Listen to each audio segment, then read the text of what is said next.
Yeah. Hey, Charlie, there's a lot of background noise coming from your microphone there, if you don't mind going on mute. Thank you. So great. And so this is an opportunity for the DoubleGDP team to ask questions of Sid, and for Sid to have the opportunity to ask questions of DoubleGDP as well. So what we'll do is we'll go through the questions on the list, and each person will articulate their question, and then and then pass to the next person once Sid answers. So I'll ask for Jay. He was unable to he's unable to attend, but he's curious about the long-term strategy around platforms, and in what ways does one decide to own or build API integrations at different stages of the platform's maturity? Yeah, great question. Of course, like every great question, the answer is it depends. And what does it depend on? I think you want a seamless experience for the user. So if you do something on your backend or use a third party, that's fine. For example, Stripe just announced Treasury. And if you go have a Shopify shop, you're going to be able to make wires from that. That's great, but you're going to do it all within Shopify. And that's fine. You can use APIs for that until the cows come home, as long as you want. So I think as long as it's still in your interface, it's fine to use third parties as much as you can. If it's no longer in your interface, it gets trickier. And then it's about products that are hard to replace for some reason. Sometimes that's a combination of how much functionality is in them, how entrenched are they at customers, to what extent are they in industry standard, and how many other apps kind of interact with that application that make it hard to replace it. And I think the quintessential example would be a Salesforce. Like, it is not a very complex app, so that's the criteria it doesn't meet, but it's entrenched, it's the standard, and all the other apps assume you're using Salesforce.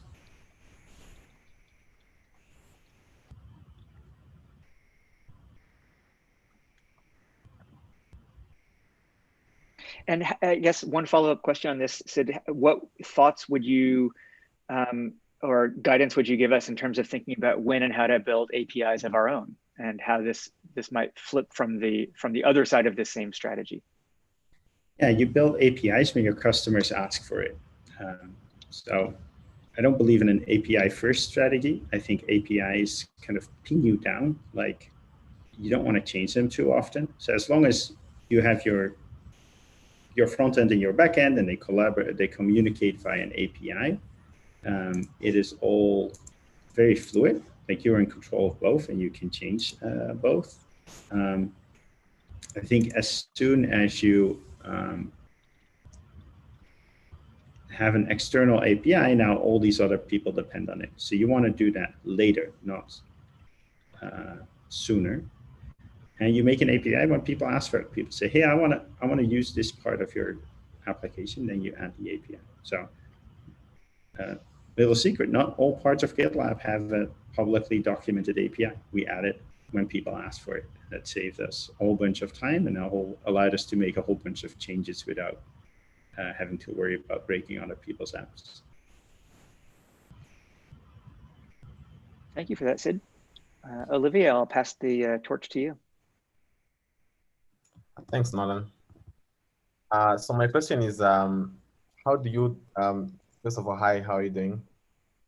So my question is, how do you track trends in the market? So GitLab and DoubleGDP are in different markets, but then if you talk about DoubleGDP, how do you track the trends of the market trends of new communities and new cities that are being built around the world? And also, if you can have some time, can also answer on the GitLab side as well. Yeah, I'm an avid news reader for GitLab. It is Twitter and Hacker News. For DoubleGDP, I think it's Twitter and anything that the Charter Cities Institute puts out. and then I just consume a lot of news. I think I was the one who sent Nolan some information about the economic developments in Zambia, even before he read about those. So I read a bit too much. But I think Twitter is super helpful. So for DoubleGDP, follow the Charter Cities Institute. They have a great podcast as well. That's a great thing to listen to. And then follow like people like Mark Lutter on Twitter. Any newsletter or similar things? Sorry, I didn't get that, Oliver. Can you repeat that? Is there any newsletter that's related to the new communities? Yeah, I'm not, sorry, I'm not into newsletters. My inbox is a mess, so I don't do those. Yeah, all right. No, thanks a lot.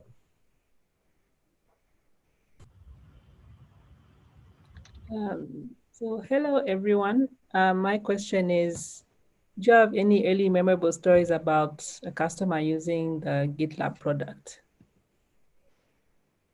A lot. I came in when it was already a year old.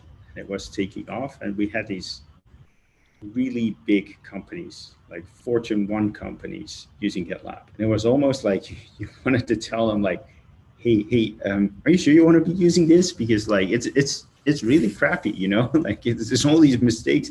There's all these things wrong with it that we're very aware of.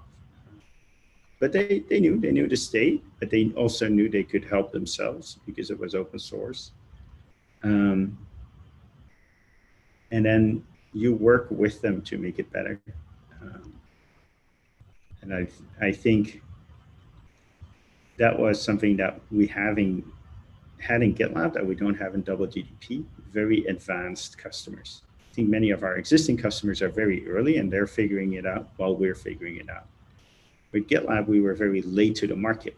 That means you have competition, that makes things harder, but it also means that your customers are pretty sophisticated and that the taste of one customer really translate well to other customers.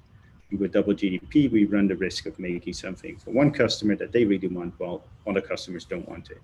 So that's tough, figuring out what are things that other cities would also want versus not. And I do think it's a blessing to have customers. I think otherwise we'd still be making all kinds of, I don't know, running the city software. Well, really, it's about coordinating the movement into a new city. It seems to be the bigger problem. Marketing, sales, aligning incentives, financing, ownership. That seems to be super important to start a new city. Thank you. Thanks.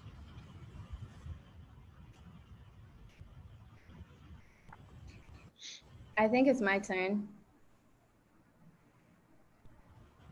Hey everyone, hey Sid, can you guys hear me properly? Yeah, we can hear you properly. We're just waiting for you to take your turn. Go for it. Oh, sorry guys, I couldn't hear. Yeah, so my question had to do with remote work and how I know that GitLab has been remote since day one, so since everybody else did. So I was wondering, how does it feel being a pioneer in remote work? And has anybody either in the tech ecosystem or just in business in general has kind of come to give you props, if I could say, for being a pioneer in what everybody's doing today? Yeah, thanks. I want to preface it where we weren't the first one. There was companies like WordPress that were already remote. So we had some people that we know like proved the model already. It's really cool to see that other people are doing it as well. We're getting a lot of props all the time, and we're getting called out in a lot of different forms for being innovators.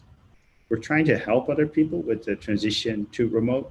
A lot of people like doing, for example, work remote is pretty easy, but doing things asynchronous is hard. Organizing informal communication is hard.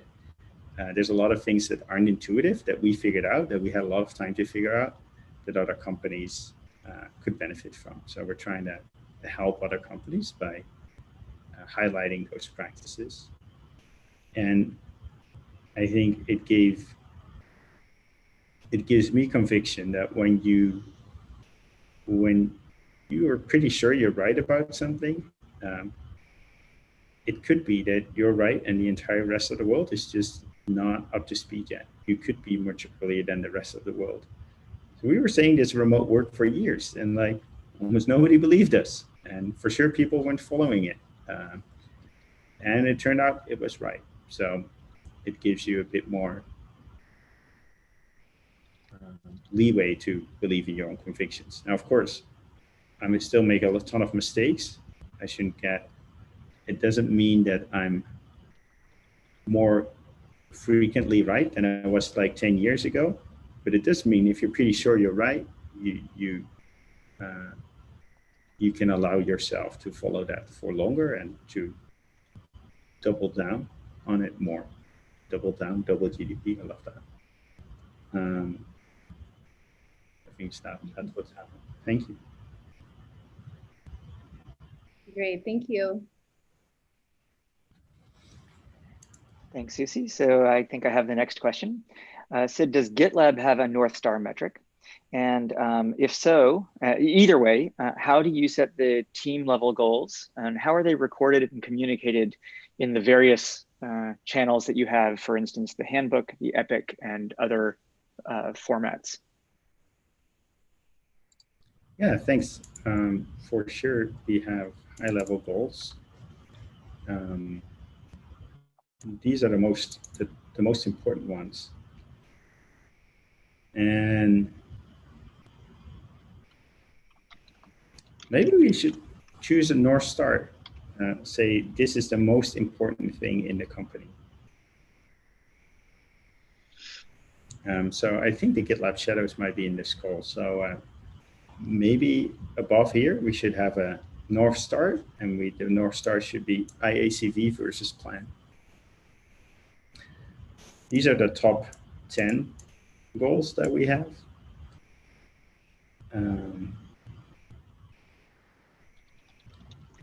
Here we should write this out as in chief of staff. Chief of staff team KPIs. And these are the goals for all the individual functions. And then if you go, for example, to engineering, KPIs, GitLab, you will see that they have a lot more. Not all of them are KPIs, some of them are PIs. And this is not even, I think this goes down a couple of layers. So what we have at GitLab are key meetings. Every month, every department has a meeting in which they detail all of their KPIs and all of their OKRs, how they're scoring against their quarterly goals. And those meetings are held with kind of a bunch of executives, like most important, financial planning and analysis director, the chief financial officer, and me. And we grill them about like all the things we think are noteworthy and whether they're addressing any deficiencies. And I must say, most of the time, because they have to make the presentation anyway, they're already like, they see it and they're already putting mitigations in place. So we don't have to do a whole lot. And then we also have group conversations. So they also take that same presentation and present it where the whole company can attend and give feedback. And then maybe about the difference between KPIs and OKRs. KPIs are things that are the same quarter after quarter. You have a target and you keep hitting that. OKRs is kind of when you have a change in KPIs, like, oh, this is going to raise the goal for this, or we're going to do a catch up to make sure we're at the target. Then it becomes an OKR that is on a quarterly basis. Our OKRs are also public, and these are, for example, our OKRs for this quarter. Most of them are now happening in GitLab, and you can even see the pre-meeting recordings and the meeting recordings are where we discuss all of these. So 35 courses added to the company's learning experience system. And this, etc. So it's kind of a hierarchy of different epics. Does that address your question? Yeah, very well, thank you. I'm curious if, I would just be curious to sort of open it to the team quickly here and ask if there are follow-up questions around this. I know when I saw, seeing what you did there, Sid, a lot came to mind of things that we can be doing better in that area. I don't want to drill into that myself now, but I do want to sort of open the floor briefly if there are follow-up questions or people want to ask around anything they saw.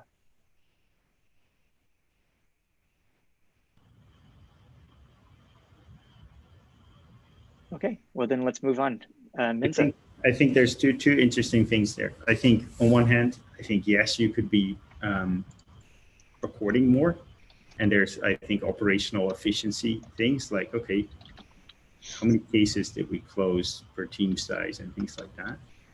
On the other hand, I'm not super pushing for it because I think as an early company, you're still figuring out how your business looks and how your business model looks. With GitLab, we know exactly how it looks, and we could just amp up the efficiency everywhere.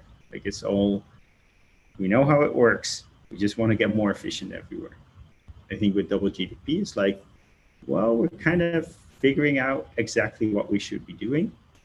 So it's not with DoubleGDP, it's not so much getting more efficient, although that's helpful. And I appreciate, like, for example, Nicolas has his graphs and they're super, I think they're super relevant. Like how many MRs did we ship? Yes, that's getting more efficient. He should run the engineering org for that. But what those engineers should work on, that is still like, ooh, should he be working on a bit marketing functionality or sales functionality? I'm not sure. And that's why it's so important to have that North Star. How many citizens are living there? That's our North Star, and we're going to do stuff that contributes to that. So it's not just the size of the company, but also kind of where the company is in product market fit that determines how many metrics you're going to apply. Because the last thing you want is get really good at executing the wrong business model. Thanks, Ed. Actually, the follow-up question I have to that is, when did you actually, at what point did you start to evolve into such a mature model of tracking metrics beyond like just the North Star metric? Well, over time, I guess.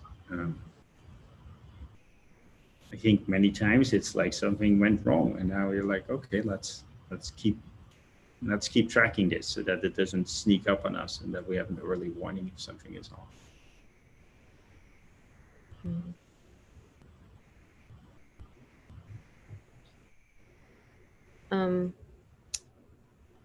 Any other follow-ups on that one, on that topic?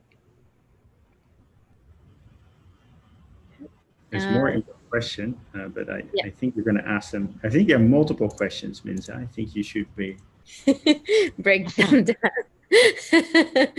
Asking multiple ones. That's okay. Yeah.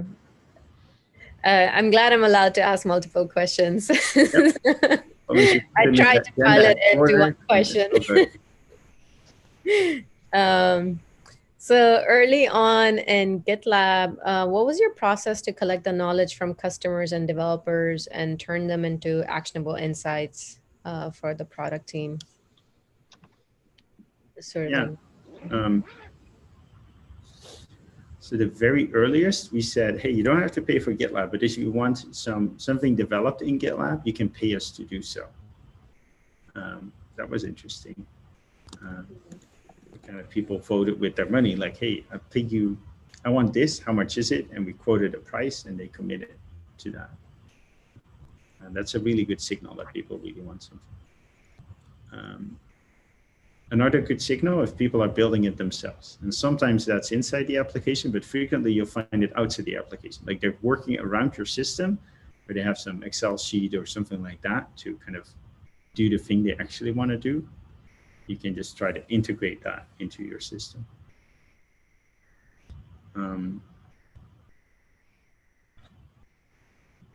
I think what's really, really tricky is I'd become a customer if, because many times those people are not interested in becoming a customer. They just want you off their back without that. So the only time, frankly, if they really want to become a customer and it's really those few features, just become a customer and tell us what you want then.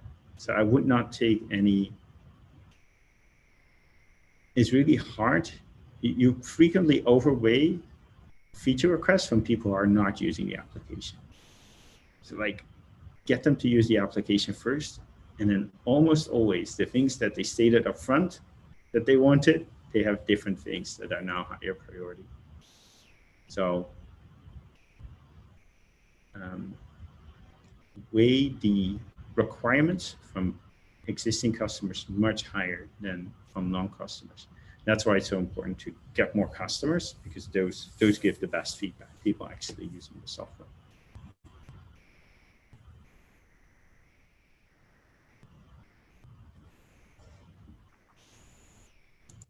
Great. Thank you. When you were saying you had people paid with their money, were you talking about team members ranking features through coins? No. Like customers paying for it. Okay. Or like, so what we were selling there was no proprietary GitLab. There was no license fee. It was just like, hey, pay us to fix it. We would say, okay, I want to see this feature added. And we're like, well, that's going to be $10,000. I'm like, okay, great.